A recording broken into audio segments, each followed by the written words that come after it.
Minister for 3 years, went back to Nazareth.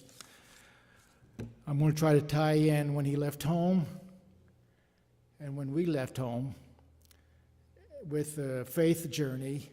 Do we remember our faith journey with Jesus and his faith journey? That's going to be hopefully I can do that in 15 minutes. Now to start off,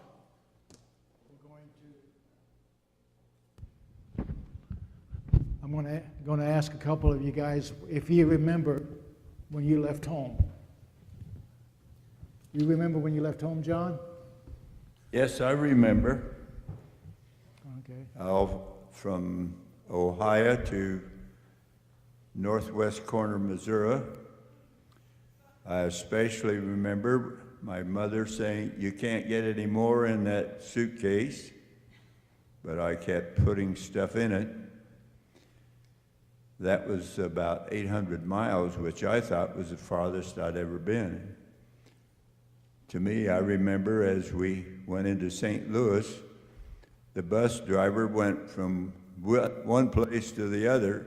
You told me it's to be 30 seconds, and I'm going to do what I want to. And a bunch of rats kept running in front of us every time we went in front of the bus. And to me, I thought it was a great, exciting experience for me as I went on to Tarkio College.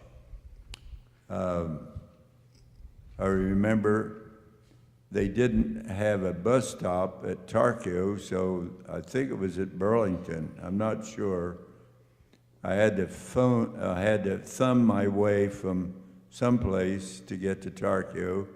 And a guy picked me up, and he showed me a box, and in the box was a horned toad, and I'd never seen a horned toad before.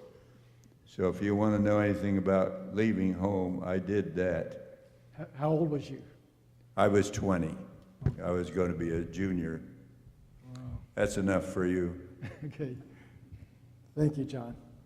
Nancy, do you remember when you were left home and no longer responsible for your parents, responsible to you? You remember a time? Yes, I started teaching after I'd graduated from college, and for about 6 to 8 weeks I was living home with my dad in the Philadelphia area and drove an hour one way just to get to my new school, but then I had found a roommate and rented an apartment with her and lived with her for 3 years, but that was the first time I was totally on my own. How about your faith journey? Do you remember a time that you started it, or did you have your faith all your life? I believe I was an Episcopalian at that time, and I went to summer camp with the church conference, and I think that's where it began. I had my doubts at the time that my mother died, but I've always come back, and I feel like this is where I belong. That's very nice. I think a lot of us have those kind of experiences where we remember when we left home, no longer responsible for our parents, or they responsible to us. And then with our faith journey, we have to kind of go 2020 and look back and see when we were challenged on which way do we want to go. And with our upbringing from our parents, we make the decision, do I want to be with Christ? Or, as I call it, do you want to live on the nighttime for a while?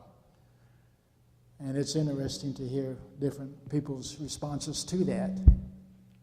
And I think that we realize that we have the combination of our faith journey with God and Christ, and when we have to make a decision with adversities on a tough call, or when we lose someone that we love dearly, do we accept Christ and his love to get through this time of trial, and our parents as the resources, basic more or less, our home life as children that we draw our strength from to listen to what God has and Jesus has to say to us.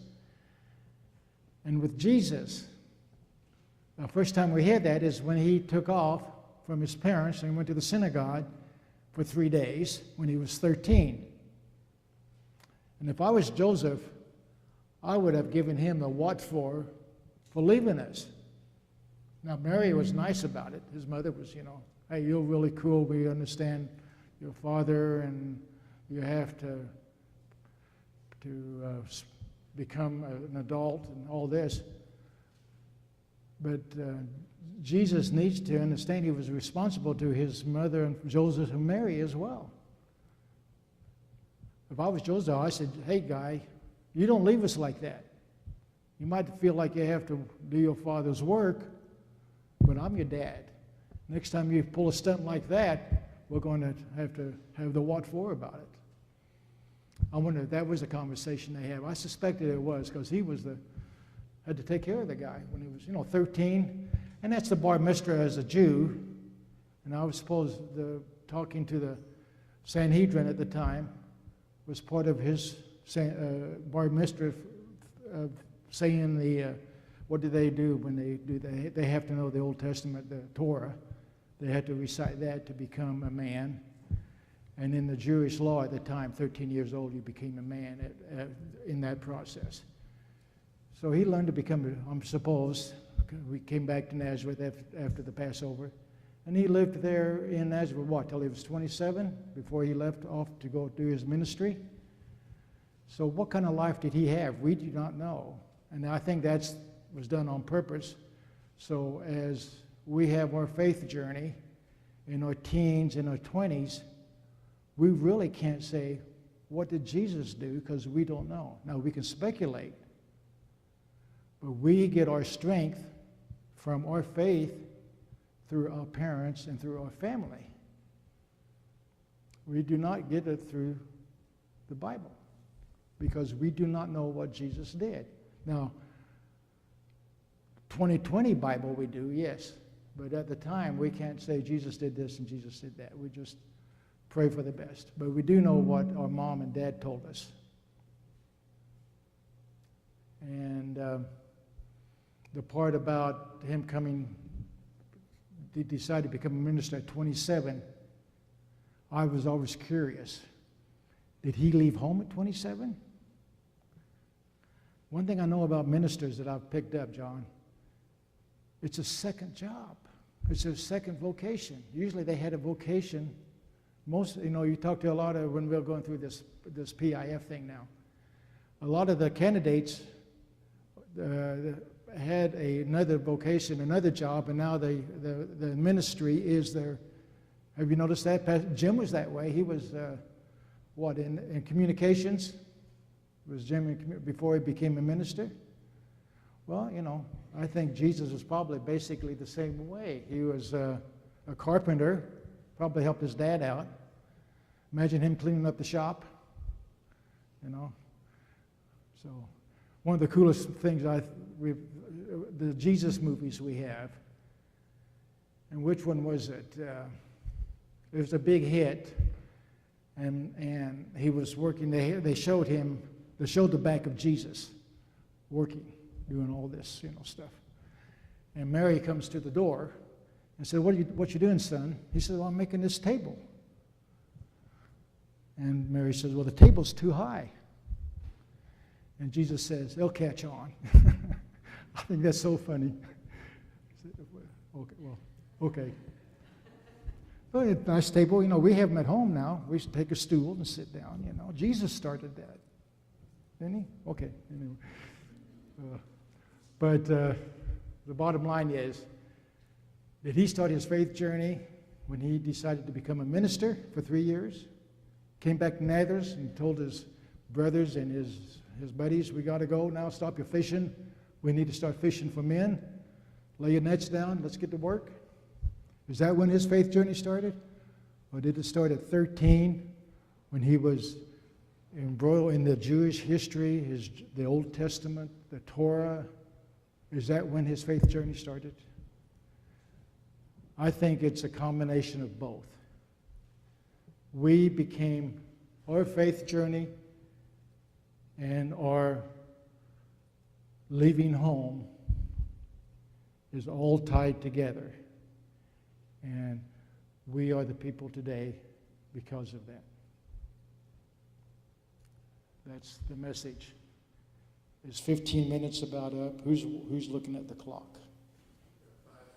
Got 5 more minutes?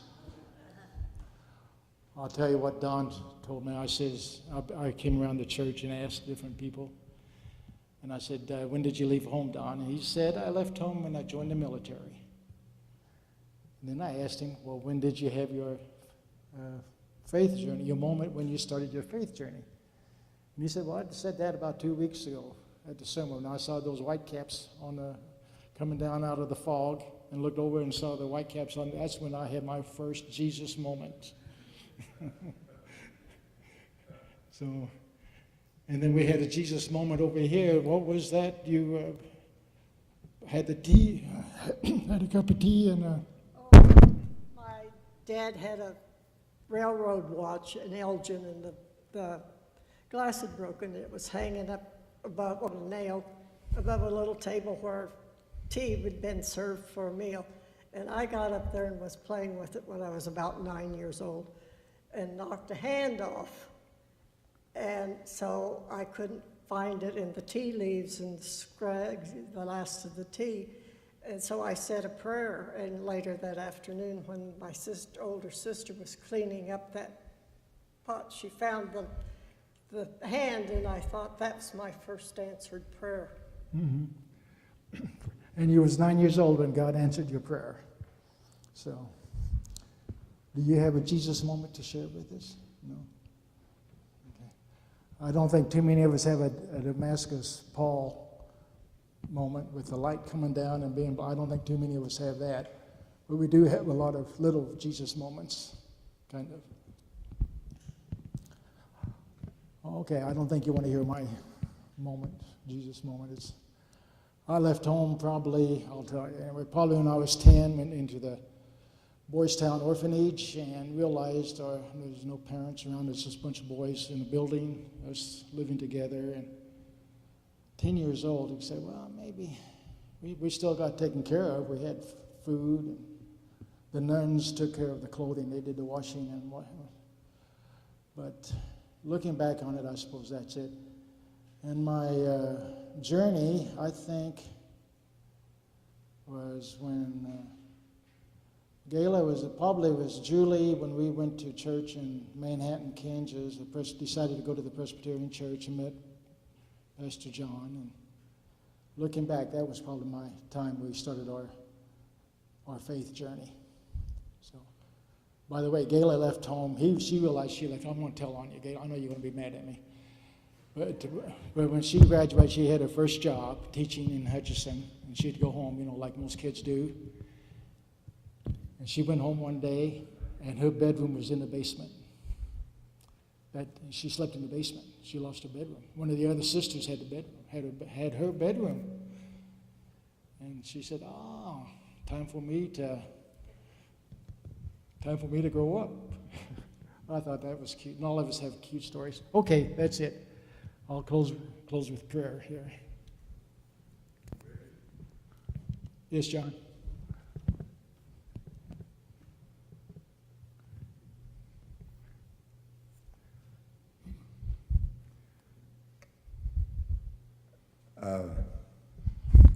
I'm sure that all of you here probably have had someone who have inspired you. Am I right about that? Mm-hmm. Somebody's inspired you in some way in your faith journey? The man by the name of Otis Tannehill asked me one Sunday morning after church, would you like to go to Tarkio College? And I said I would. I wouldn't even hesitate about it because I like the idea of leaving home. He said, well, I'll pay you $35 a week And then at the end of the summer, if you want to keep your money until then, that'd be fine. I said, well, I would like to buy a car. And I knew there was a car there for $125. And I said, when I got that money, then if you would keep the rest of it for me, I'd be happy with that. That man inspired me. He wrote me a check for $800 at the end of the summer. That was a ton of money. But he saw in me something, and he inspired me. I have to believe that all of you here have somebody like Otis Tannehill that have inspired you to do stuff. And as you've said, Rich, our faith journey. Thank you for indulging me. I will not send a check for this.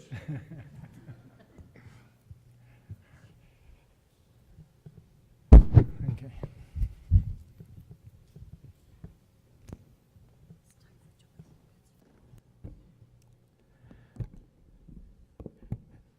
I'll close with prayer. Heavenly Father, we thank you for the good people that we've met, that loved us when we didn't even know we were being loved. Thank us for the unconditional love that you have, that we see through our mother and through our father. And hopefully the children today can see that same unconditional love with their grandparents and their parents. In your name we pray. Amen. Okay.